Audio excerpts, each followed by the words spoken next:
Hi, Stephanie Apple here. Today I'm going to show you how to cover a journal with some gel prints.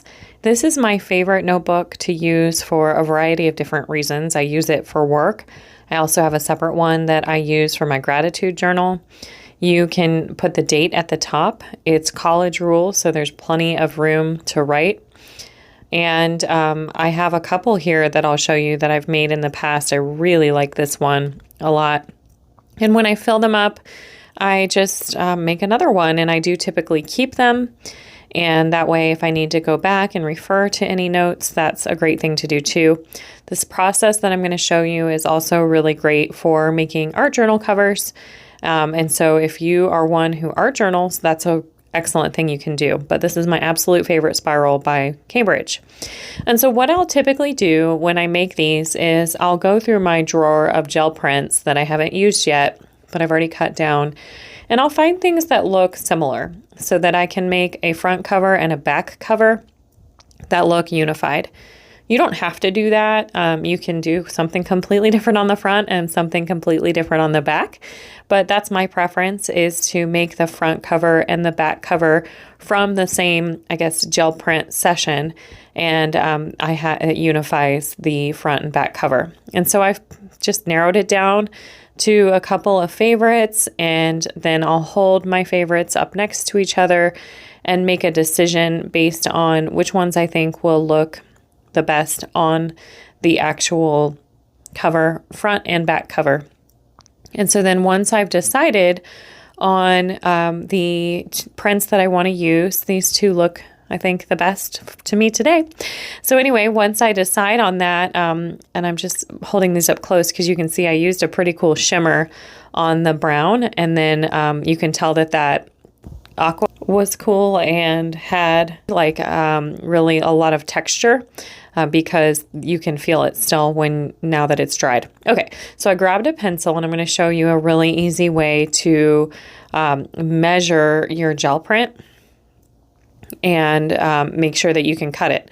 So I simply put it behind the front cover, and I grab a pencil and I trace around, and then that allows me to get the best part of the print that I want to use. So I will have some pieces that are left over around the sides. If you want bigger scraps, then you might go ahead and go flush to the edge, but that wasn't what I wanted to do today. I have plenty of scraps. But I'm just kind of checking out the texture on it, giving it a feel, because I will have it in my briefcase with me all the time, and so I like having some extra texture, better than your ordinary plain notebook.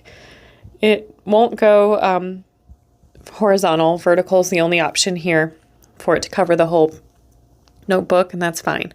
So again, really easy. I'm going to do the same process. I kind of know in my mind what part of the print I want to make sure that I capture when I'm cutting it out, and I'll trace around with a pencil.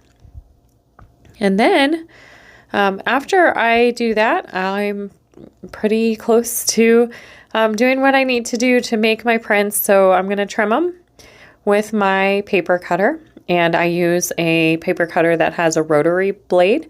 Those rotary blades from Fiskars are really easy to replace, and that is something I do have to do pretty often because a lot of the paper that I'm cutting has acrylic paint, and not just a little bit, but layers and layers of acrylic paint. And so that can make your blade get dull very easily. So that is why I like a cutting board that has a replaceable blade for, exactly that reason, because I go through quite a few blades with how thick that is. So I have my front and my back cover, and I'm just trimming them up nicely so that I'll be able to, in a moment, attach them to my notebook cover. And this is a really easy project you can do. And like I said, you can cover a variety of different things. You can cover a sketchbook, a notebook. Maybe you have a book that you like to keep lists in, or this is maybe a process you can do for your art journal as well. I know I certainly have covered many art journals in this way. So then, now that I have those cut out, I'm just going to take the stickers off of the notebook from the manufacturer. Pretty easy process there. They come off right away. And there's nothing else really that you have to do to prep the notebook for the print to be adhered. So then the next thing I'll do is grab my Tombow Extreme adhesive. And I have made, I don't know, probably about a dozen of these notebooks with gel print cover. And I have always used the Tombow Extreme and never had any issues with the gel print lifting at the corners or bending or anything at all. They stay perfectly attached to the notebook. And so I'll go around the edges pretty carefully. I will use a lot of tape on this project, but that's important because you don't want it to go anywhere. And I appreciate that it won't, because this tape is amazing and it works really, really well. So just putting a strip around the corners and then a handful of strips right down the middle, making sure I do have adhesive all the way to the corner is important. That will keep it from lifting. And so then I'm going to take it and I need to line it up against the spiral. You cannot trim the spiral, so you want to make sure that it is straight against the spiral. Just in case you didn't cut right the first time, or in case when you do lay it down and adhere it, if you get it off, you can trim really any other part of that notebook if you need to. Luckily, I did not need to this time, but I can't trim that spiral. So I always get it as close to the spiral as I can without covering any parts of the holes. If you cover the holes accidentally, then you're going to have a harder time using the spiral like a spiral. And one of the reasons I like spirals is because I can open them all the way instead of just opening them out flat. I can roll that cover over back of the back cover.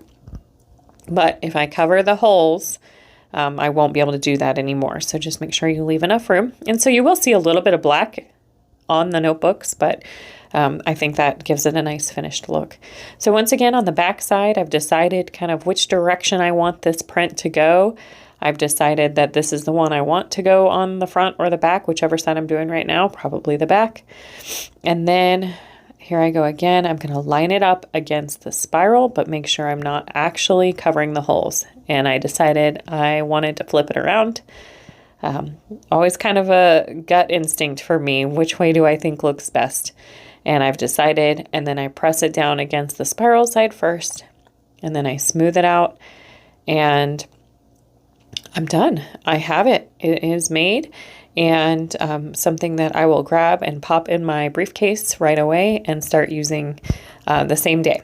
So it looks really awesome. It gives it much more fun of a look than it would have had if it were plain. And then I'm ready to start taking notes in my new notebook. You can really see that texture from that glob of paint that has dried, and then some of the shimmer. I probably used some iridescent gold on this print when I made it originally. I think the stencil makes it look like giraffe, which is kind of neat too. So I've included a couple of other examples. Thank you so much for stopping by, and I hope you subscribe to my channel. Bye, everyone.